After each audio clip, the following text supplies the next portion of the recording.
Hi friends, one pot புளி சாதம் சாப்பிட்ருக்கீங்களா? சின்ன வயசில் எங்கள் அம்மா அடிக்கடி இந்த ரெசிபி செஞ்சு கொடுப்பாங்க. எங்கேயாவது வெளியே போயிட்டு வந்தோன்னா சீக்கிரம் ஈஸியாக செஞ்சிடலாம். வாங்க பார்க்கலாம். குக்கரில் 3 ஸ்பூன் நல்லெண்ணெய் சேர்த்துட்டு கடுகு, கடலைப்பருப்பு, வரமிளகா 3 கிள்ளி சேர்த்துக்கோங்க. கடலைப்பருப்பு கொஞ்சம் எக்ஸ்ட்ரா போட்டிங்கன்னா புளியோட வெந்து வாயில் கடிப்படையில் ரொம்பவே நல்லாயிருக்கும்.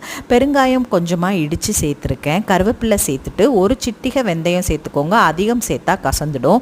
ஒரு சின்ன லெமன் சைஸ் புளியை நல்லா கரைச்சி இதோட சேர்த்துக்கோங்க. புளி தண்ணியை கணக்கில் சேர்க்கக்கூடாது. இந்த சாதம் குலைவாக இருந்தால் தான் ரொம்ப நல்லாயிருக்கும். புளி தண்ணி ஆட் பண்ணிவிட்டு ரெகுலராக 1 டம்ளர் ரைஸ்க்கு எவ்வளோ தண்ணி சேர்ப்பனோ அதையும் சேர்த்துட்டு கொஞ்சமாக மஞ்சத்தூள், கொஞ்சம் சாம்பார் தூள் சேர்த்துருக்கேன். சாம்பார் பவுடர் அவசியம் இல்லை, தேவைப்பட்டால் போட்டுக்கலாம்.